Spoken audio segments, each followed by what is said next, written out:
I want to take a few minutes to talk about how we put these two things together.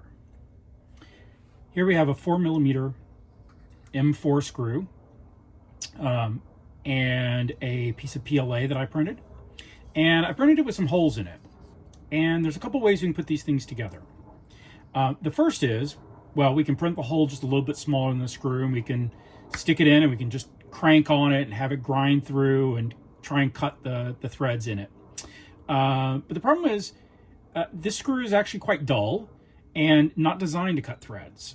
And so it's going to do a very bad job, and we're going to have a very hard time taking it back out, putting it back in any number of times. So that's one option. The second option is we can use one of these. This is a little brass heat set screw-in insert, and I'll show those on another video most likely.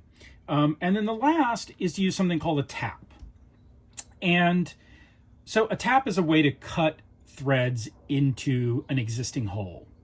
So we've got a 4mm diameter screw here. That's what an M4 is. And we need a smaller hole to put it into so that we can cut the threads in it. Typically for a 4mm screw, you're going to use a 3.3-ish millimeter hole. And there are lots of charts that will tell you exactly what you need, and you should use those. And we also need to know what's called the thread pitch. The thread pitch is the spacing between each of the peaks or each of the valleys of the thread. It's a little more complicated than that, but that's really what it mostly is. And M4 screws come in two primary thread pitches, 0.7 and 0.75 millimeters.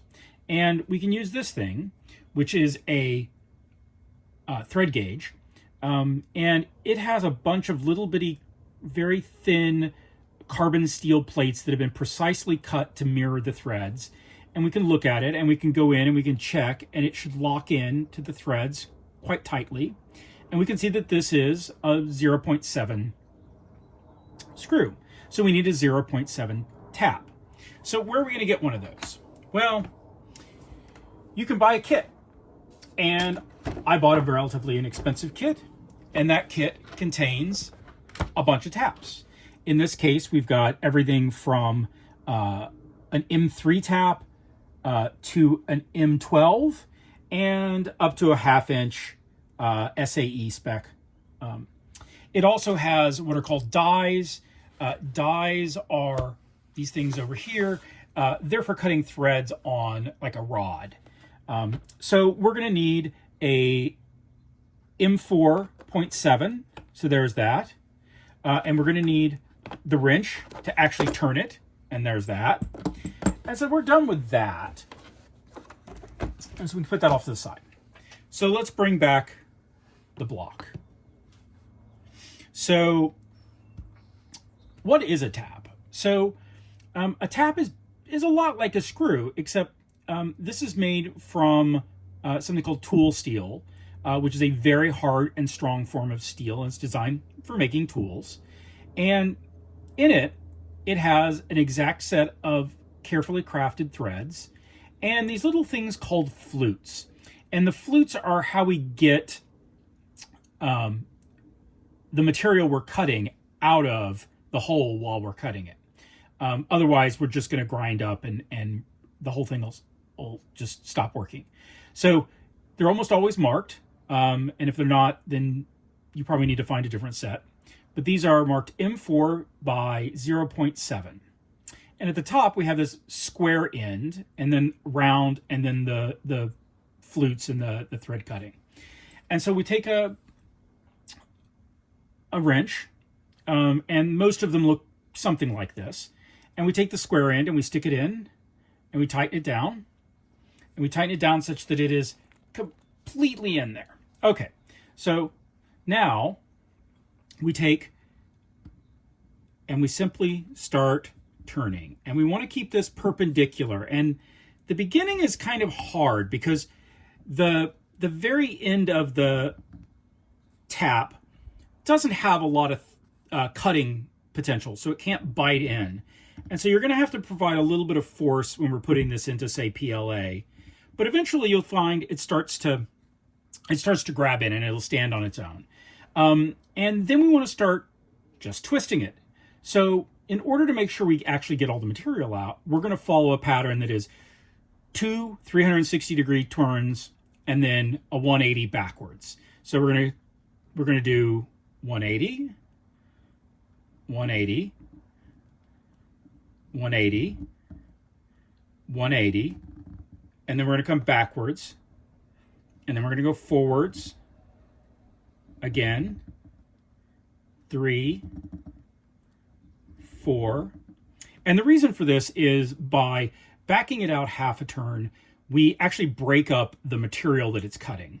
And so that makes it easier for the flutes to actually extract the material. So we're just going to keep doing this and turning back half and then forward. And with something like PLA, you don't actually have to push very hard once it starts going. It'll actually feed itself in. And so you can just keep turning and then back and then turn and then back. And we'll just keep doing this until we actually either hit the bottom of the hole where it'll stop, or we actually run out of tap. So I think in this case, we have pretty much enough tap to match things up.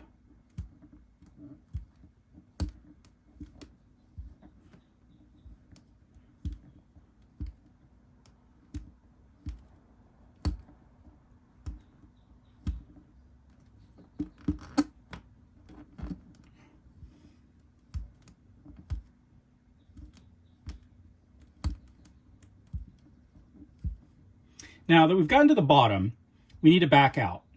And we just reverse. And in this case, we don't have to do the back and forth motion. We can just twist. And the tap will gently come back up the threads that it's already cut. And when we get to the top, we'll just be a little careful.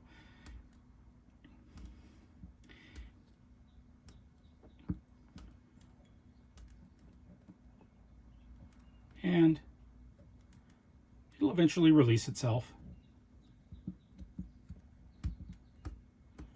And we see we have a little bit of material, but we can knock that off. I like to use a little bit of canned air, clean it off when we're talking about plastic. You can use a brass brush. Those are all options. Be careful because it is a very sharp thing. So then we have our hole with our carefully cut threads, and we need to kind of knock out the last little bit of remaining material. And let's see how this fits now. So you can see it very carefully goes in just fine and comes back out very gently because the threads of the screw are following the pre-cut threads already in there. So why do we want to do this instead of just letting the screw cut it? Well, there are two things. One, screws are not designed to cut threads, and therefore they do a really bad job and tend to leave a surface that is very difficult to reuse. Two, they tend to kind of weld themselves into the position. So by using a tap, we end up with something that's much more reusable, much stronger, because the threads were cut with a much sharper instrument. Now, I did say that these come in 0.75 as well. And so I earlier cut a 0.75 threaded hole, and let's see what happens. So, we stick it in, and, at the beginning it goes in just fine, just like it does with the 0.7. And then we get a few twists in, and it starts getting harder and harder and harder. And what's happening is sort of the cumulative difference between the 0.7 and a 0.75 thread is catching up with us. Early on, that's a very small amount. It doesn't make much difference in the first couple of turns. But after that, we're actually having to cut the threads ourselves because we've actually gotten out of alignment with the threads that are inside. And we're back to cutting our own threads with a screw, and a screw is not a very sharp thing. So that's one of your options for putting a screw into a piece of plastic.